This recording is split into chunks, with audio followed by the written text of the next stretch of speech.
श्रीपादराजम् शरणं प्रपद्ये श्रीदत्तराजम् शरणं प्रपद्ये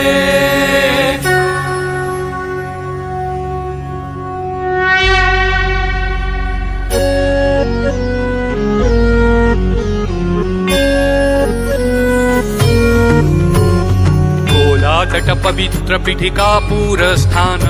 सगुण रूपाने करिसी जगताला धन्य आपण सुमती पापन्नासी भाससी तू सान निर्गुण रूपे भूषविसी ब्रह्मांडाचे आसन जय देव जय देव जय